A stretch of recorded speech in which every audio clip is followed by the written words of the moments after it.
Selamat pagi Pak Husen dan teman-teman, kami dari kelompok 2 yang beranggotakan Adeline Mortina, Jason Emmanuel, Fiona Shiva, Royal Sanderson, Theodorus Jason, Devina Natania, Charlene Kalista, dan C. Angelic. Kami akan mempresentasikan materi kami yang berjudul Surpass Your Limit. Baiklah, yang pertama, some cases that can limit our success. Beberapa hal yang bisa membatasi kesuksesan kita. Yang pertama, karena adanya asumsi bahwa setiap pengaruh kegagalan itu adalah karena masalah motivasi. Yang kedua, adanya komitmen pada pernyataan kesalahan atribusi mendasar seperti yang dikatakan psikolog Lee Ross, yaitu kecenderungan yang terlalu berlebihan dalam memperhitungkan pengaruh faktor disposisi pada perilaku seseorang. Yang ketiga, asumsi bahwa orang tidak ingin berubah itu karena hanya mereka tidak ingin berubah. Nah, mengapa sih 3 pernyataan di atas menjadi penyebab dari hal yang bisa membatasi kesuksesan kita? Mari kita bahas. Di sini ada sebuah contoh. Kita tahu kan bahwa semua orang itu memiliki kekurangannya masing-masing, memiliki keterbatasannya masing-masing, tetapi banyak juga orang yang suka meremehkan kekurangannya dan tidak ingin belajar lebih untuk memperbaikinya. Ada sebuah contoh. Misalnya sebuah perusahaan mengirim karyawannya untuk melakukan pelatihan kepemimpinan. Nah, dalam pelatihan tersebut biasanya diberikan berbagai motivasi, cerita-cerita yang menarik, sharing-sharing yang menarik. Tetapi tidak semua orang menerapkan hal-hal tersebut 100% ke dalam kehidupan sehari-hari mereka. Kenapa? Hal tersebut karena adanya keterbatasan dari kemampuan mereka. Tidak semua orang bisa melakukan semua motivasi yang dianggap itu baik, karena keterbatasan masing-masing di dalam diri mereka. Sehingga banyak para motivator itu lebih berfokus dengan bagaimana sih caranya meningkatkan kemampuan kita sedikit demi sedikit, daripada memberikan motivasi yang berlebih, tetapi di luar kemampuan orang tersebut. Ada sebuah cerita. There is hope for everyone. Ada harapan bagi siapapun. Cerita ini diambil dari tokoh Henry, di mana Henry itu adalah seorang pria yang sangat bertekad ingin menurunkan berat badannya. Tetapi ia memiliki kebiasaan yang buruk di dalam dirinya. Ia sangat suka makan, terutama coklat, dan ia sangat sulit menahan godaan untuk makan. Suatu hari, Henry sedang duduk di kantor dan mendapatkan coklat dari temannya. Nah, temannya ini sangat tahu bahwa Henry ini menyukai coklat. Pada awalnya, Henry itu berusaha menahan untuk tidak memakan coklat tersebut. Tapi pada akhirnya, Henry memakan coklat itu juga. Setelah ia makan, ia menyesali perbuatannya. Kenapa? Karena ia sudah diet selama 8 hari dan dietnya gagal hanya karena sebuah coklat. Pada saat itu, Henry berpikir bahwa semua orang tidak akan bisa merubah sifat genetiknya. Ia berpikir bahwa kebiasaan jeleknya yang suka makan itu tidak akan bisa dirubah. Ada seorang psikolog atau peneliti di Stanford yang mengatakan bahwa ada pepatah fixed mindset atau pemikiran yang tetap.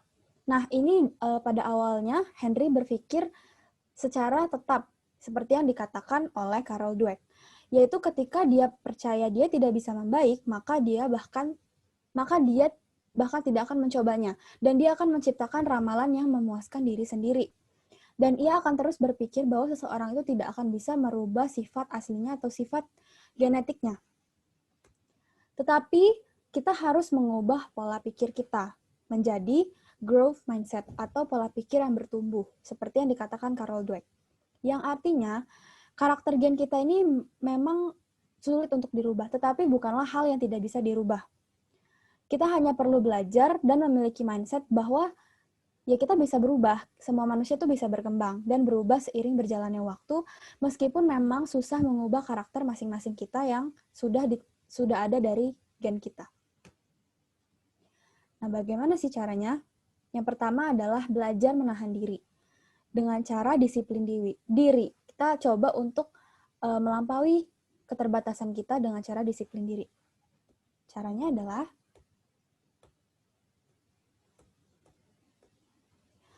kunci pertama dari menahan atau melampaui keterbatasan diri kita, yang pertama itu adalah self-discipline. ketika kita mencoba untuk mencapai sesuatu, kita harus memiliki disiplin diri yang cukup tinggi. Atau kita harus bisa membiasakan diri kita untuk disiplin dan tidak melakukan cheating atau tidak melakukan curang. Percayalah bahwa kita bisa melampaui batasan kita, seperti Henry. Yang ia percaya ia tidak bisa berubah, tetapi jika dia disiplin diri untuk menahan diri tidak memakan coklat tersebut, bisa saja ia mencapai tujuannya. Setelah itu yang kedua, seperti Henry, memang Henry tidak memiliki kemampuan untuk berolahraga atau menahan godaan makan. Tetapi dengan disiplin diri yang ditanamkan di dalam diri kita, saya yakin dan kita semua yakin bahwa kita semua bisa melampaui keterbatasan yang ada di dalam diri kita. Much of will is skill. Banyak keinginan adalah keterampilan. Selanjutnya, bro. Bentar. Saat Timmy usia 4 tahun, ini studi kasusnya ya, duduk di meja logam, abu-abu di sebuah ruang eksperimental di ruang bawah tanah, Departemen Psikologi Stanford. Anak itu melihat sesuatu yang menarik minatnya. Di atas meja ada marshmallow yang membuat Timmy sangat ingin makan marshmallow. Pria baik hati yang membawa Timmy ke dalam kamar itu berkata, dia punya dua pilihan. Pria itu akan melangkah keluar sejenak. Jika Timmy ingin makan marshmallow, dia bisa menggerogoti. Namun jika Timmy memilih menunggu beberapa menit hingga pria itu kembali, lalu Timmy bisa makan 2 marshmallow sekaligus. Lalu pria itu keluar, Timmy menatap gula yang menggoda, menggeliat di kursinya, menendang kakinya, dan secara umum mencoba untuk melatih pengendalian diri. Jika dia bisa menunggu, dia akan mendapatkan 2 marshmallow sekaligus. Tapi godaan itu terbukti terlalu kuat untuk Timmy kecil. Jadi dia akhirnya sampai ke seberang meja, meraih marshmallow, dan melihat sekeliling dengan gugup, lalu memasukkan cemilan spons ke dalam mulutnya. Ternyata Timmy dan Henry adalah orang sama, guys. Sebenarnya, Timmy adalah salah satu dari lusinan subjek Dr. Michelle dan rekan-rekannya belajar selama lebih dari 4 dekade. Michelle tertarik untuk mempelajari beberapa persen dari subjek yang masih muda dapat menunda kepuasan dan apa dampaknya jika ada sifat ini bagus untuk kehidupan dewasanya. Hipotesis Michelle adalah bahwa anak-anak yang mampu menunjukkan pengendalian diri di usia muda akan menikmati kesuksesan yang lebih besar di kemudian hari karena dari sifat itu. Anak-anak yang pernah bisa menunggu marshmallow kedua itu saat dewasa dipandang lebih kompeten secara sosial, menonjolkan diri, dapat diandalkan, dan mampu mengatasi frustasi. Dan mereka mencetak rata-rata 210 poin lebih tinggi pada tes mereka daripada orang-orang yang menelan 1 marshmallow. Studi penamping dilakukan selama dekade berikutnya dengan orang dari berbagai usia, termasuk orang dewasa, menegaskan bahwa individu yang melakukan pengendalian diri mencapai hasil yang lebih baik daripada orang yang tidak. Ini ada contoh satu lagi. Jika siswa sekolah menengah pandai pengendalian diri, mereka mengalami lebih sedikit masalah makan dan minum. Mahasiswa universitas dengan lebih baik nilai dan orang yang menikah dan bekerja memiliki lebih memuaskan hubungan dan karir yang lebih baik. Dan seperti yang mungkin Anda duga, orang yang menunjukkan tingkat pengendalian diri rendah menunjukkan lebih tinggi tingkat agresi, kenakalan, masalah kesehatan, dan sebagainya. Selanjutnya, jadi mungkin Henry bisa belajar bagaimana menunda kepuasan jika dia mempelajari taktik yang akan membantunya melakukannya. Tapi apakah itu akan terjadi cukup untuk mengubahnya menjadi orang yang bugar secara fisik yang dia inginkan untuk menjadi? Lagi pula, dia tidak pandai jogging atau angkat beban antara. Faktanya, dia sangat buruk dalam semua hal atletis. Tentunya faktor sama kuatnya dengan tipe tubuh, kapasitas paru-paru, dan otot prediktor kinerja atletik yang lebih baik. Henry tidak pernah punya harapan menjadi salah satu bongkahan pahat yang Anda lihat tergantung keluar di klub kesehatan. Kesimpulan yang dapat diambil dari studi kasus ini adalah jika ingin sukses di masa depan, harus rela menahan diri atau menahan nafsu untuk menolak hal-hal yang negatif atau yang membuat kita mengalami kerugian, seperti cerita di atas tentang seorang bocah yang bernama Timmy yang tidak dapat menahan nafsunya untuk memakan 1 buah marshmallow. Lalu untuk sebentar saja. Padahal jika ia dapat melakukannya, ia akan mendapatkan 2 buah marshmallow sekaligus. Bukankah itu lebih baik dan lebih nikmat? Lagi pula, anak-anak yang dapat mengontrol dirinya untuk menahan godaan jangka pendek berpotensi mendapatkan hidup yang lebih baik. Much of prowess is practice. Anders Ericsson merupakan seorang psikolog yang menawarkan interpretasi menarik tentang bagaimana mereka yang berada di puncak permainan mereka bisa sampai di sana. Secara sistematis, dia mendemonstrasikan bahwa orang-orang yang dapat berada di sana itu karena praktik yang disengaja. Penelitiannya menunjukkan bahwa kecakapan, keunggulan, dan status elit merupakan cara untuk meningkatkan keterampilan Anda melalui praktik yang disengaja. Next. Fakta bahwa peningkatan kinerja datang melalui latihan yang disengaja sangat masuk akal di dunia, jika dikaitkan dengan seluncur indah, bermain catur, dan menguasai biola. Beberapa orang berpikiran berlatih dengan pelatih dapat meningkatkan cara bergaul dengan rekan kerja dan memotivasi anggota tim untuk meningkatkan kualitas mereka. Keterampilan interpersonal yang lembut dan tajam adalah suatu hal yang perlu dipelajari dan dipraktikkan. Next. Misalnya, masalah umum di rumah sakit. Seorang ahli bedah melakukan kesalahan medis dan 2 dari perawatnya yang membantu operasi itu melihat tanda-tanda kesulitan yang serupa. Jika medis tidak segera memulai tindakan korektif, pasien bisa saja meninggal. Sebelum hal ini terjadi, ahli bedah harus mengambil tanggung jawab dan perawat lainnya perlu memperingatkan sang dokter. Next. Kesimpulannya, dari puluhan ribu kesalahan medis serupa terus bisa terjadi karena individu yang mungkin telah berlatih mengambil darah, memindahkan pasien, atau membaca lusinan pengukur berkali-kali. Belum mempelajari dan mempraktikkan cara menghibur kolega, bahkan seorang dokter. Mereka pasti kekurangan rasa percaya diri karena telah latih. Next. Banyak dari masalah yang mendalam dan terus-menerus kita hadapi disebabkan oleh kurangnya keterampilan atau praktik yang disengaja daripada kutukan genetik, kurangnya keberanian atau cacat karakter. Disiplin diri dipandang sebagai ciri karakter dari elit yang berkaitan dengan bakat genetik yang berasal dari untuk terlibat dalam praktik terpandu dari keterampilan yang didefinisikan dengan jelas. Pelajari cara mempraktikkan tindakan yang benar dan Anda akan menguasai segalanya. Oke, selanjutnya adalah perfect complex skills atau keterampilan kompleks yang sempurna. Diambil dari poin-poin sebelumnya, tidak semua latihan adalah latihan yang baik. Jadi maksudnya, saat semua kegiatan yang dikerjakan menjadi otomatis, seperti misalnya mengetik, mengemudi, bermain golf, dan sebagainya, dilakukan di tempat kerja atau di rumah, biasanya membutuhkan usaha, tetapi dengan perubahan yang membuat semuanya menjadi otomatis dan menjalankan dengan lancar, maka sedikit usaha yang dikeluarkan. Ini dapat memicu pada perkembangan yang terhambat. Dengan ini dapat diasumsikan oleh pemikiran penulis bahwa kami telah mencapai level performa tertinggi dan tidak berpikir untuk mempelajari metode baru dan lebih baik, karena sudah merasa berada di zona nyaman. Dengan beberapa tugas, kami itu adalah penulis, dengan sengaja menghentikan tingkat kemahiran tertinggi.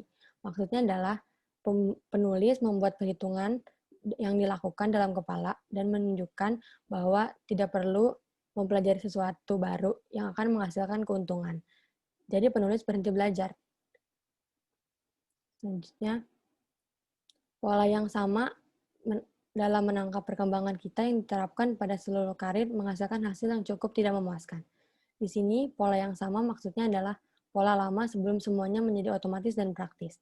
Misalnya, sebagian besar para ahli berkembang sampai mereka mencapai tingkat yang dapat diterima, dan kemudian mereka stabil. Insinyur perangkat lunak atau software engineer biasanya mencapai puncaknya sekitar 5 tahun setelah memasuki dunia kerja. Di luar tingkat media ini, peningkatan lebih lanjut tidak berkorelasi dengan tahun kerja di lapangan. Next, apa yang menciptakan peningkatan? Menurut Dr.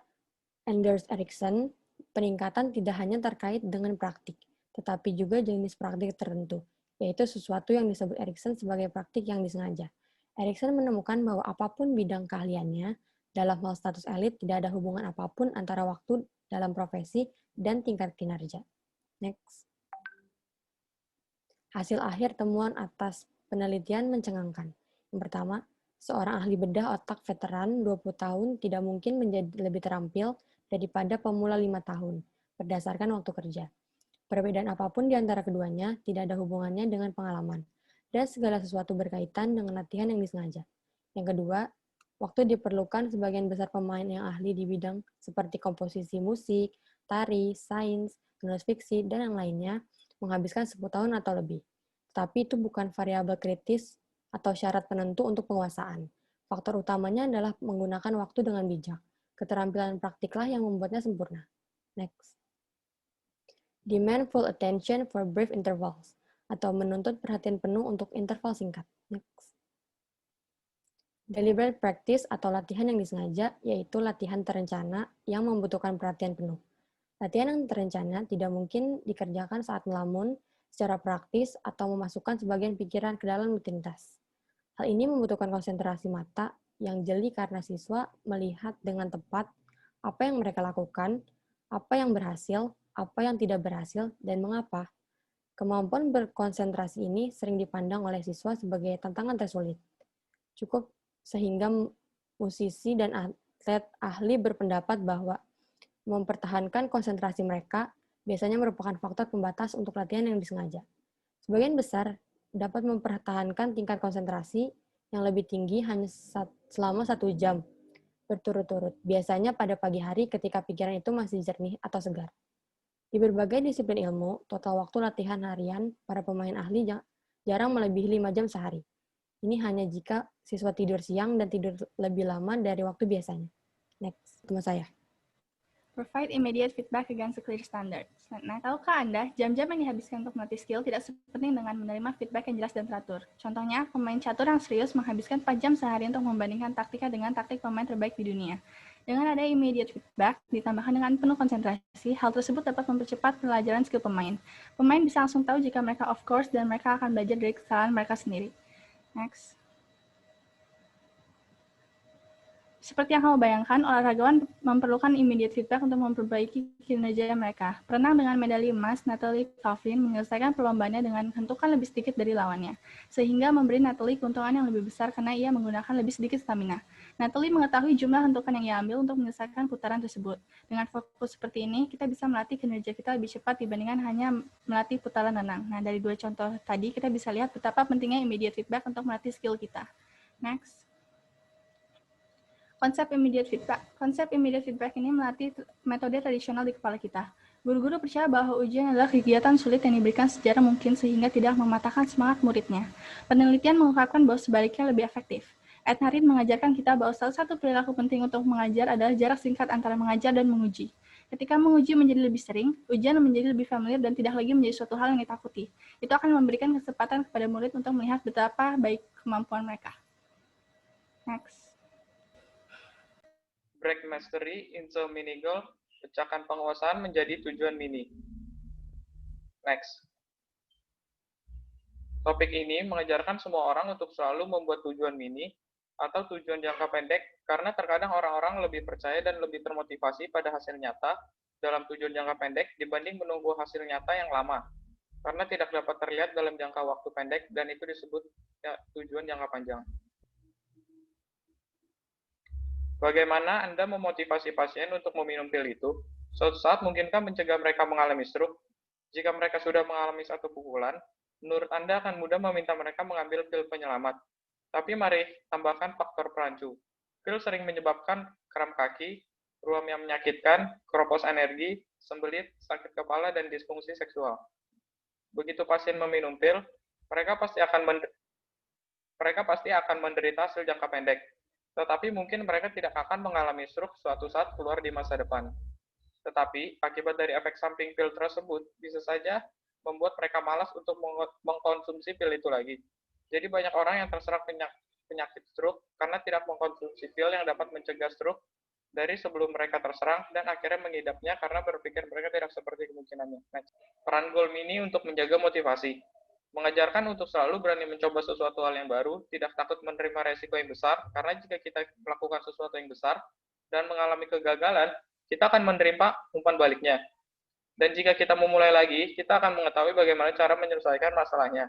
Karena kita telah mendapatkan pelajaran sebelumnya, dan itu akan menambah kepercayaan diri kita untuk memulai sesuatu lagi. Contohnya, apa yang harus dilakukan seseorang? Dr. Bandura menunjukkan hal itu untuk mendorong orang agar berusaha untuk sesuatu yang mereka takuti. Anda harus memberikan umpan balik positif yang cepat, yang membangun kepercayaan diri, Anda mencapai ini dengan memberikan tujuan jangka pendek, spesifik, mudah, dan berisiko rendah yang menentukan dengan tepat langkah yang harus diambil seseorang. Ambil tugas yang rumit dan buatlah sederhana. Tugas yang panjang dan singkat, dan tugas berisiko tinggi dan membuatnya bebas berisiko. Next. Dan yang terakhir ada mengubah mindset seseorang untuk menetapkan tujuan yang jelas dan untuk selalu memperhatikan hal kecil. Next. Prepare for setbacks, build in resilience. Awalnya kegagalan menandakan perlunya upaya atau ketekunan yang lebih besar. Tetapi terkadang kegagalan juga menandakan perlunya mengubah strategi atau taktik. Tetapi bukan berarti kegagalan menandakan bahwa kita tidak akan pernah bisa berhasil. Kesuksesan dapat menciptakan harapan yang salah bahwa tidak banyak usaha yang dibutuhkan. Kemudian jika seseorang mengalami masalah, mereka akan menjadi putus asa. Untuk mengatasi masalah ini, orang perlu belajar bahwa usaha, ketekunan, dan keuletan pada akhirnya akan menghasilkan kesuksesan. Build emotional skill. Dalam penelitian kontemporer. Penelitian kontemporer mengungkapkan bahwa manusia beroperasi dalam dua modalitas yang sangat berbeda, tergantung pada keadaan. Yang pertama dari dua modalitas operasi ini dirujuk oleh ahli teori kontemporer sebagai sistem HOT atau goal. Kami, itu membantu manusia bertahan hidup. Kami menemukan sesuatu yang mengancam saat sistem goal kami mengambil alih otak, kita mengirimkan darah, lengan, dan kaki kami. Detak jantung dan tekanan darah kami meningkat, dan suka atau tidak, kami mulai memproduksi kolesterol. Amigdala mengambil kendali. Manusia tidak lagi memproses informasi dengan cara yang sejuk, tenang, dan terkumpul. Daripada merenungkan dan menyelesaikan tugas kognitif tingkat tinggi lainnya. Sistem kedua, yang dikenal sebagai sistem cool atau no. Melayani kami dengan baik selama waktu yang lebih stabil. Itu netral secara emosional, lari dari lobus frontal, dan dirancang untuk memprosesan kognitif tingkat tinggi. Akibatnya, ini membantu kita berkembang. Daripada bertahan hidup, lalu sistem no kita lambat dan kontemplatif, dan mulai berkembang sekitar usia 4 tahun. Saat kamu memiliki dua dari apapun, Anda selalu menanggung resiko pekerjaan yang salah satunya mengingat keadaan Anda. Misalnya seekor harimau muncul, dan Anda tetap netral secara emosional, mengagumi kecepatan kucing yang luar biasa saat Anda merenungkan dengan cermat pilihan. Mari kita lihat jika saya memanjat pohon itu. Ada peluang. Terlambat Anda adalah makanan harimau. Sayang sekali sistem no Anda memiliki gulat kendali dari sistem go. Next. Contoh dan kesimpulan. Lagi pula, lebih baik lari saat ada tanda bahaya pertama daripada bertahan terlalu lama, terperosok dalam no. Misalnya seorang akuntan yang bekerja dengan Anda mengolok-olok ide yang Anda tawarkan dalam rapat. Ini membuat Anda kesal. Berani-beraninya mengejek ide Anda, tentu saja ini bukanlah keadaan yang mengancam jiwa yang Anda hadapi. Itu adalah akuntan, bukan harimau. Meski demikian, lebih baik aman daripada menyesal. Begitu juga atau tidak, sistem Go Anda bekerja. Bahkan sistem melakukannya tanpa Anda meminta bantuan.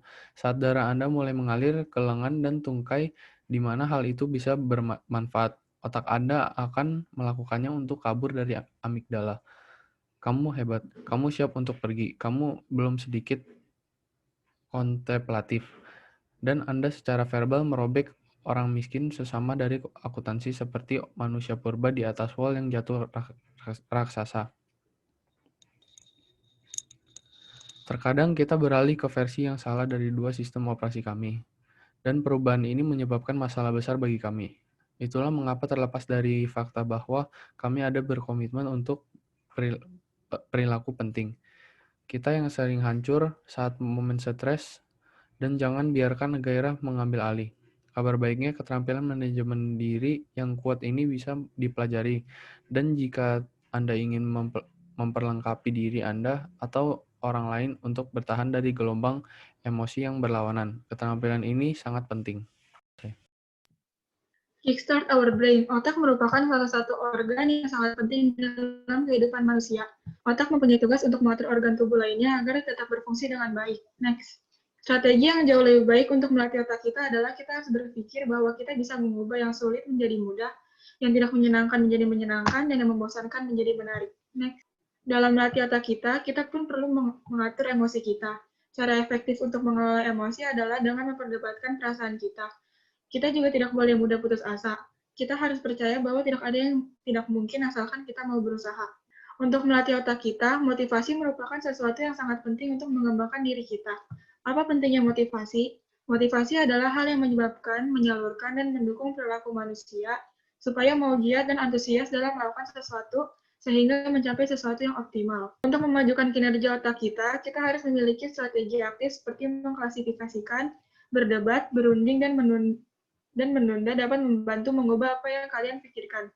Begitu kalian berhasil mengubah cara berpikir kalian, yang pada gilirannya kalian sekarang dapat dengan hati-hati merenungkan dan mengambil pandangan jangka panjang. Selanjutnya akan dilanjutkan oleh rekan saya.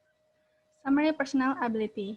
Kesimpulan yang kita bisa ambil dari bab personal ability atau kemampuan pribadi adalah ketika sampai pada tugas kompleks untuk menyelesaikan masalah yang terus-menerus, jangan berjuang dari pengembangan yang tertahan, melainkan luangkan waktu untuk belajar dan melatih hal baru, mencurahkan perhatian pada tindakan yang jelas, memecahkan tugas menjadi tindakan terpisah dan menetapkan tujuan untuk masing-masingnya. Terakhir, pastikan Anda menetapkan taktik latihan yang dimasuk pada keterampilan fisik, intelektual, dan bahkan social skill yang kompleks. Dengan tuntutan aluriah dan reaksi emosional yang cepat, jangan biarkan sistem Go mengambil kendali dari sistem No Anda. Untuk mendapatkan kendali emosional atas tanggapan Anda, alihkan fokus Anda kepada aktivitas yang mengalihkan perhatian Anda. Jika memungkinkan, hindari sepenuhnya keinginan untuk menunda kegembiraan Anda.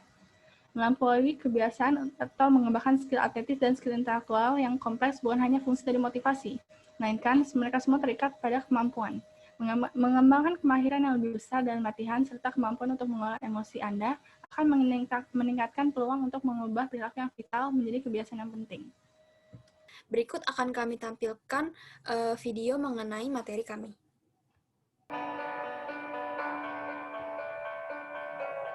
Obsesi, keinginan, dan komitmen saya adalah menjadi lebih baik di hari ini dibandingkan kemarin. Jika saya harus membuat pengorbanan agar hal itu terjadi, tidak apa, mari lakukan. Jika itu berarti saya tidak bisa bersenang-senang dengan teman-teman saya lagi, tidak apa, mari lakukan. Ayo mabar serutmanmu. Maaf, tidak bisa. Siapapun atau apapun yang membuat saya menjadi lebih jauh dari impian dan harapan hidup saya, harus pergi. Saya berkomitmen kepada pengembangan diri saya, bukan penghancuran diri. Siapapun yang menemani saya dalam perjalanan mendaki tebing tinggi ini, pantas berada bersama saya. Walaupun tebing itu terjal, tetapi tebing tertinggi memiliki pemandangan yang paling indah. Saya ingin hidup saya berarti, memiliki makna yang spesial. Saya ingin dapat melihat kembali ke belakang hidup saya dan berkata, ya, saya membuat keputusan yang sulit, tetapi itu adalah keputusan yang benar. Banyak sekali orang yang tidak mengerti hal ini. Mereka menghabiskan waktu mereka seperti apa? Berkeluh kesah ketika hari Senin datang? Menyalahkan orang lain atas kegagalan dan hidup mereka yang biasa-biasa saja? Persetan dengan mereka. Saya bertanggung jawab atas hidup saya sendiri. Semua yang terjadi dalam hidupku adalah karena diri saya sendiri. Saya bertindak dan saya menyelesaikan semua tugas-tugas saya. Yang tidak akan kamu dengar dari saya adalah saya mengeluh tentang orang lain atau keadaan diri saya sendiri. Oh, dia lebih mapan. Mobilnya lebih mahal dari mobil saya. Oh, mereka selalu berlibur setiap hari, menikmati hidup mereka. Sedangkan apa yang terjadi dengan saya? Tidak, kamu tidak akan mendengar keluhan ini keluar dari mulut saya. Jika saya tidak suka dengan keadaan saya akan bekerja lebih keras, berusaha lebih keras, belajar lebih banyak. Dan saya akan menunjukkan bahwa hasil kerja keras saya akan terlihat jelas pada perubahan diri saya. Jika saya lemah dalam satu bidang, hal itu tidak akan lama. Karena saya berkomitmen untuk menjadi lebih baik. Aku akan belajar, aku akan membaca, aku akan mewujudkannya. Aku akan mencari cara, aku akan bekerja sangat keras hingga kelemahan itu berubah menjadi kekuatan. Tidak ada yang dapat mengalahkanku karena aku tidak pernah menyerah. Aku tidak dapat dihentikan. Kamu dapat memukulku, namun saya akan tetap bangkit. Ini saatnya berjuang. Temukan potensimu. Temukan batasan dalam dirimu dan lewati batasan itu. Buatlah standar baru untuk semua orang di sekitarmu. Jadilah menara suar untuk semua orang di sekitarmu. Berdiri kokoh di tengah badai. Tunjukkan pada orang yang meremehkanmu, tunjukkan pada orang yang meragukanmu, lampaui batasmu, saatnya berjuang.